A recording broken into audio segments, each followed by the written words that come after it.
July 7th, 1943, near Belgorod, Eastern Front. The air is dense with heat and smoke.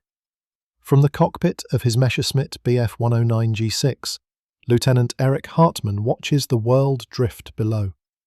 Brown fields split by tank tracks, columns of black dust climbing from the steppe. His oxygen mask rubs the edge of his cheek. The smell of fuel and metal fills the enclosure. 18,000 feet, pressure steady, fuel 54 litres, ammunition 180 rounds.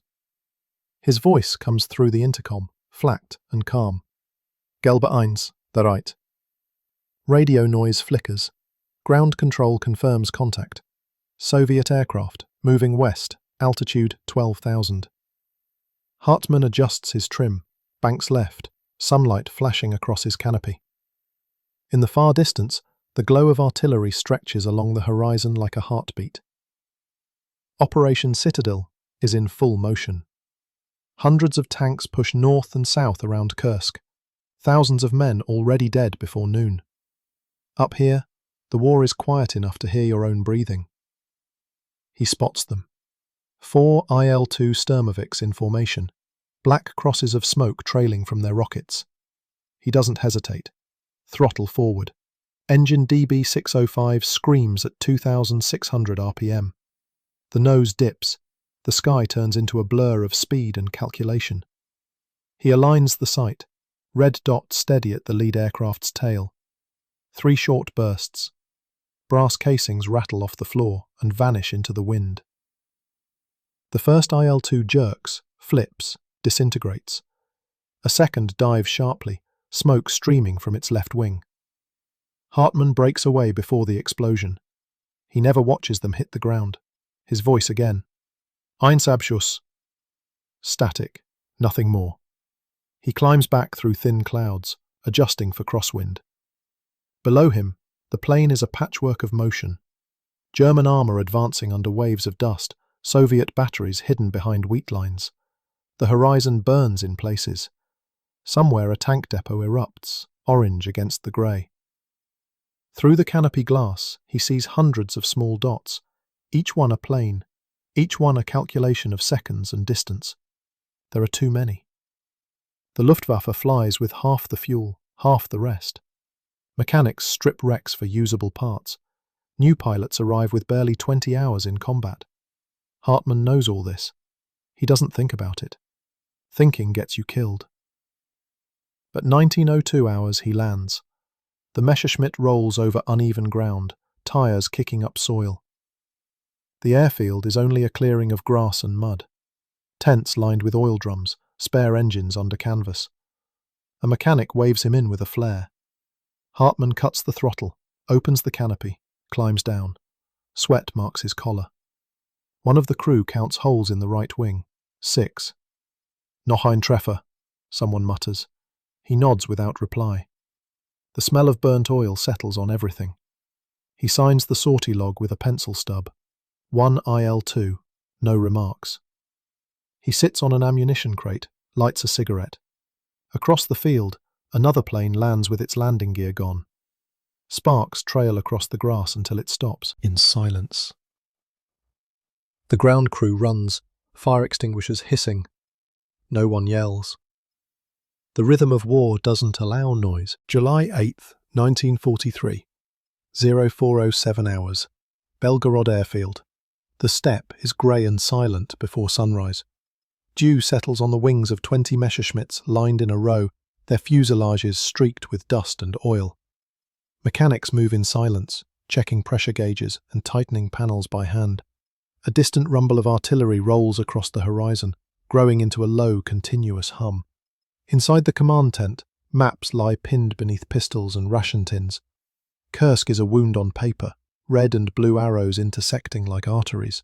Hartmann enters quietly, flight suit half zipped, oxygen mask hanging loose around his neck.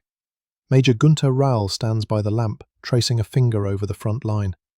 We are moving on Orel. 2 Sturmovik squadrons confirmed. You will intercept north of Belgorod, altitude 15,000. No emotion, no emphasis. Orders read like coordinates. 51 degrees north, 36 degrees east. Target time 0443. Outside, the planes start one by one. The field becomes a storm of noise and vapour. The smell of fuel thickens, choking the air. At takeoff, visibility drops to 50 metres. Hartmann's Bf-109 lurches forward, tail lifting, wheels leaving the ground just as a shell lands 2 kilometres away. He keeps climbing until the chaos turns into a clean, mechanical silence. Above the clouds, the sun splits the horizon in two. Silver light spills across the wings. Through the headset, fragments of radio chatter. Rotor 2, maintain altitude. Achtung, contact 11 o'clock. The discipline is absolute. The sky has no room for mistakes.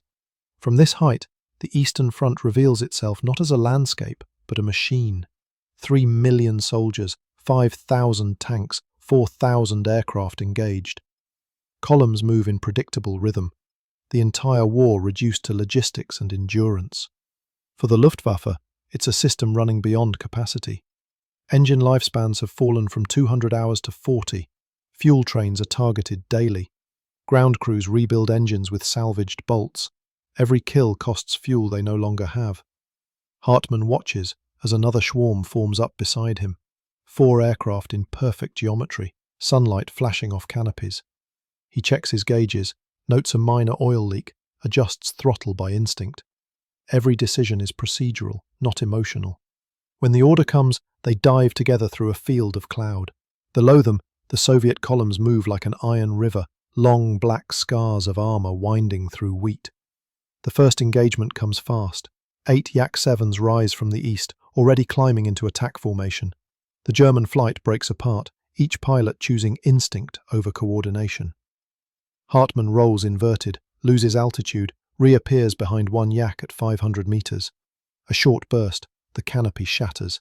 He banks right, disappears into cloud. His heartbeat doesn't change.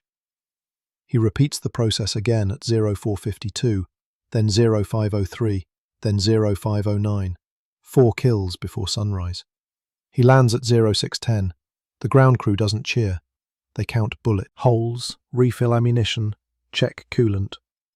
Another sortie scheduled for noon. The mechanics speak in numbers. Pressure 1.4, fuel 45 litres, oil 68 degrees Celsius. Conversation has turned into code. War has no language left except maintenance. Later that morning, he writes in his flight report, 4 Yak-7, visibility fair, enemy in confusion, no losses. He pauses, pen hovering above the paper, then adds one line. It will not last. Outside, the wind shifts north. The smell of smoke grows heavier. Somewhere in the distance, the thunder of artillery stops abruptly, as if the front has held its breath. Then, another wave begins, louder, closer. By evening, JG-52 has flown 81 missions, 15 confirmed victories, 9 aircraft destroyed. It's a winning ratio on paper, but the numbers hide exhaustion. Pilots sleep in chairs, eat cold bread, write letters that never leave the field. Hartmann lies under his wing, eyes open to a sky where nothing moves. He listens to the insects and distant engines and knows the machine of war does not stop when men break.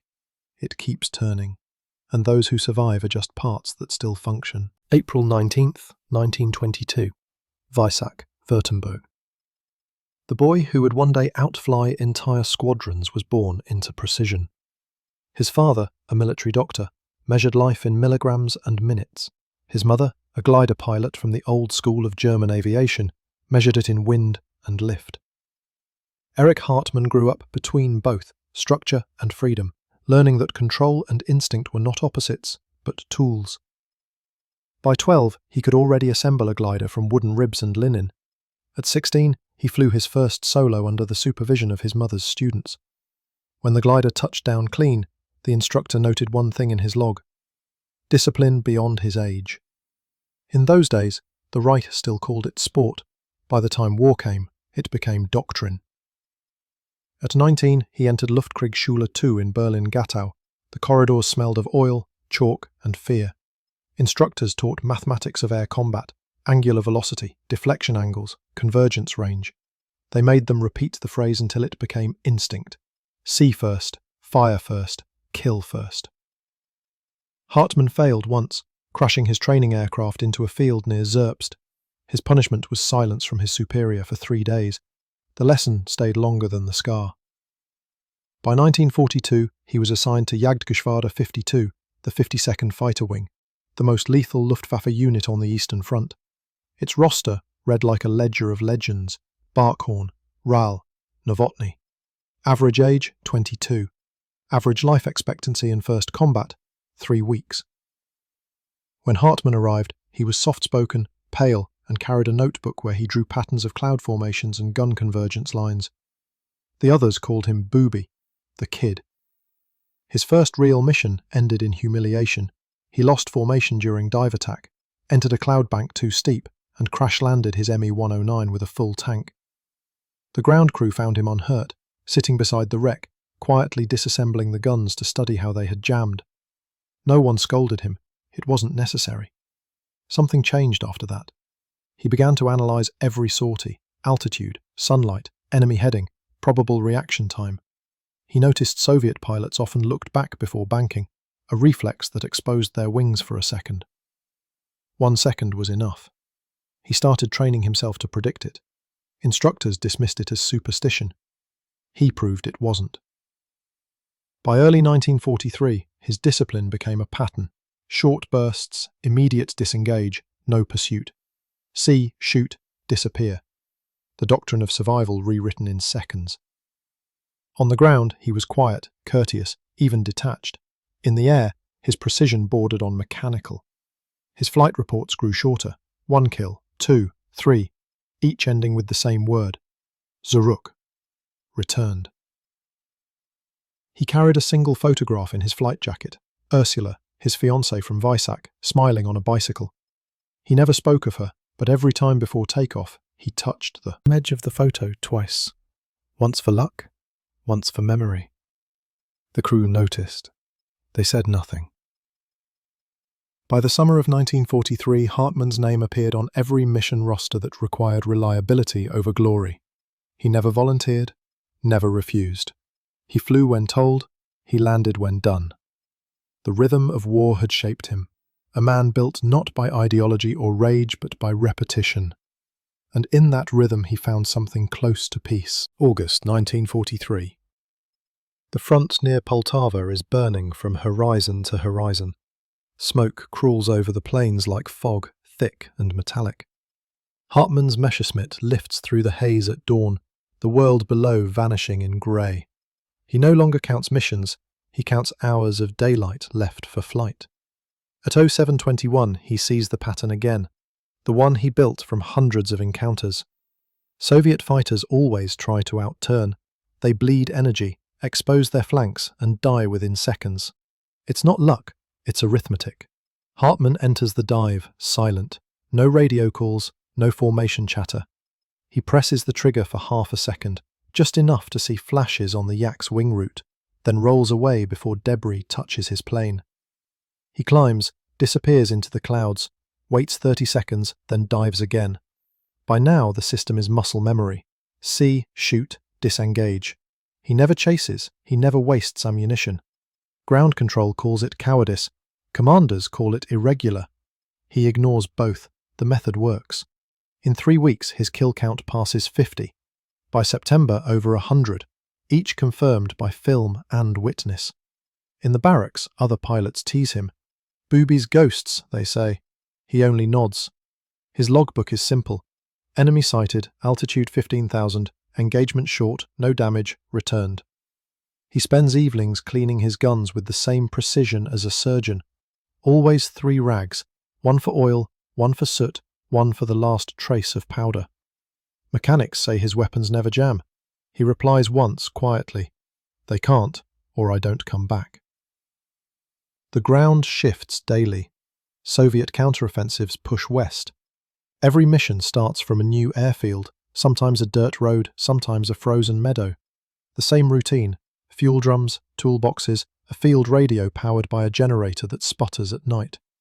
Still, JG-52 remains the highest scoring unit on the front, outnumbered 10-1, but still flying. On September 20th, the wind changes. Low cloud, heavy crossfire. Hartmann's plane takes a hit, radiator punctured, pressure dropping. He kills the engine, glides down behind the line, lands on open ground, alone. The radio is dead. For 2 hours he waits, hearing distant gunfire, then Soviet trucks. He hides in a wheat ditch, watching the convoy pass close enough to see the mud on their tires. When it's clear, he burns his aircraft with a flare and walks 30 kilometers back to German lines. When he arrives, boots torn and face black with soot, the sergeant at the checkpoint doesn't recognize him. He files no report, just writes in the margin of his logbook, "Aircraft lost, pilot returned." 2 days later, he's back in the air. The same ritual, the same cold focus. His CO pulls him aside. "Your methods are outside regulation." Hartmann answers without hesitation. "Regulations don't survive 5 minutes up there." The officer stares, then signs the paper. The rules bend quietly around. Results. By autumn, his call sign Black Devil spreads among Soviet pilots. They warn each other over radio when they see the black-nosed Messerschmitt. "Cherny chort, odchodite." Hartmann doesn't react. To him, it's noise, another variable in the equation. Each flight ends the same way. Canopy opening, boots on the ground, breath slow, logbook signed. The repetition becomes its own armour. He learns to sleep anywhere, under wings, on crates, in the shadow of the plane that might not bring him back. He learns not to celebrate, not to look for faces missing at roll call. He learns that survival is not instinct, it's calculation. And so the pattern continues, cold, precise, and absolute. The war turns, but his rhythm never does. Winter 1944. The snow on the Ukrainian steppe lies packed with ash and soot. JG-52 now operates from a field near Vinnytsia, a strip of hardened earth carved out of the frost. Planes sit half buried in snowbanks, engines wrapped in canvas, oil heaters humming all night. The front is collapsing westward, and every flight now begins with retreat as its unspoken destination. Hartmann's Messerschmitt wears its mark, a black nose cone polished clean of snow. The Soviets have learned it by sight. Over radio, they give the warning before each engagement. "Cherny chort v vozduk." The Black Devil is in the air. By February, his kill count passes 200. He no longer feels the rush of victory. The numbers mean nothing but fuel and exhaustion. Each sortie takes 6 minutes from contact to kill, then 20 to return through the blizzard. His voice on radio is colder than static. "Gelbe eins, zurück." Returned. Always the same word. Command starts using his face in bulletins, posters, morale campaigns. Goebbels' office demands he come to Berlin for photographs and a medal. Hartmann refuses 3 times. He says his duty is with his unit. It's not loyalty, it's mathematics. Every day he's gone, more pilots die. On March 1st, his superiors send a direct order. He disobeys. The next morning, he's in the air again. The pattern of survival has become resistance. His CO tells him quietly, "You can't win the war alone." Hartmann answers, "Then I'll just keep them from winning it." In April, fuel shipments stop for 10 days. They strip abandoned aircraft for tanks and bolts. Pilots are rationed to 1 mission per day. When he lands, he helps mechanics refuel using hand pumps. The sky has changed. Fewer contrails, more smoke columns. But when the engines start, the ritual remains identical. Altitude, climb, intercept, fire, disappear. By summer, the Soviets advance across Romania. The Luftwaffe bleeds from every front. JG-52 holds its line only through will and repetition. Hartmann leads patrols of 3 aircraft, sometimes 2. Once, he flies alone for 40 minutes, intercepting a squadron of 10 Yaks, downing 4 before breaking away. When he returns, his ground chief counts every bullet fired. 62. "You're not human," someone mutters. He shrugs. Just efficient. The label Black Devil becomes a curse and a shield.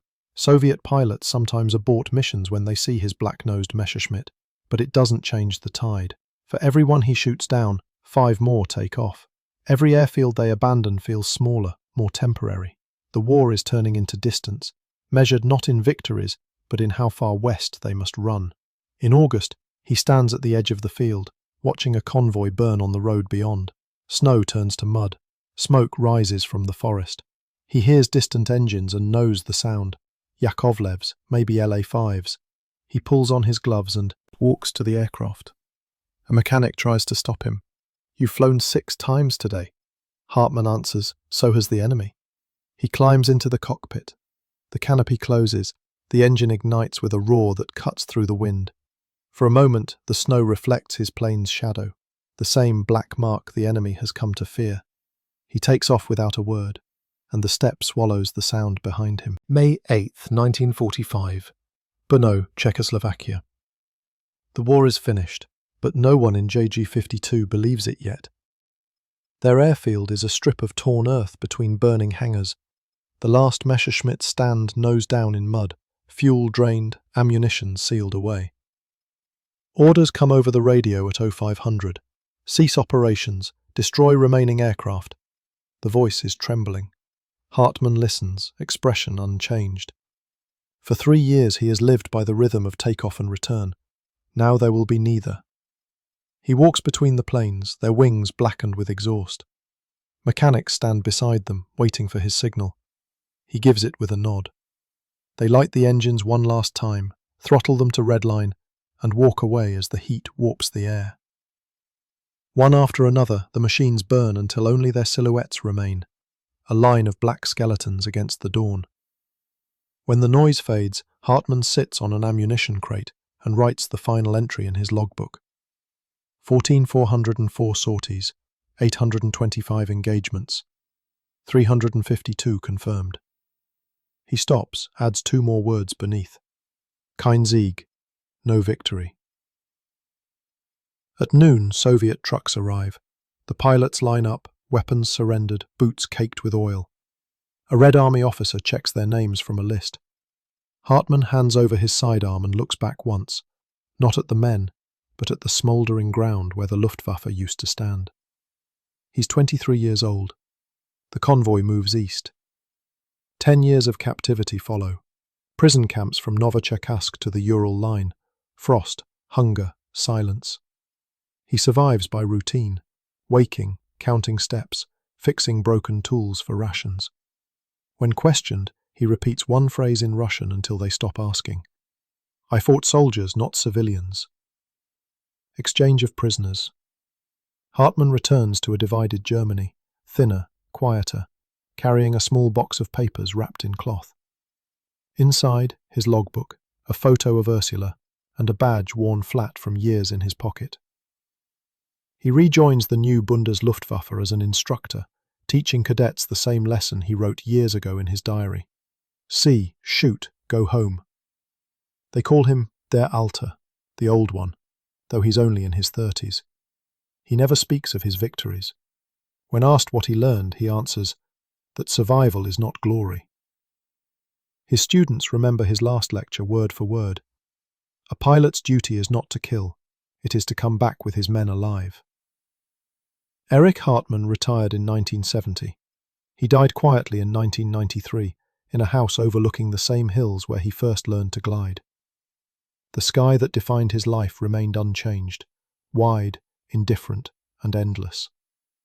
He outlived the Reich, the front, and every enemy who tried to name him. And when it was over, only one truth remained.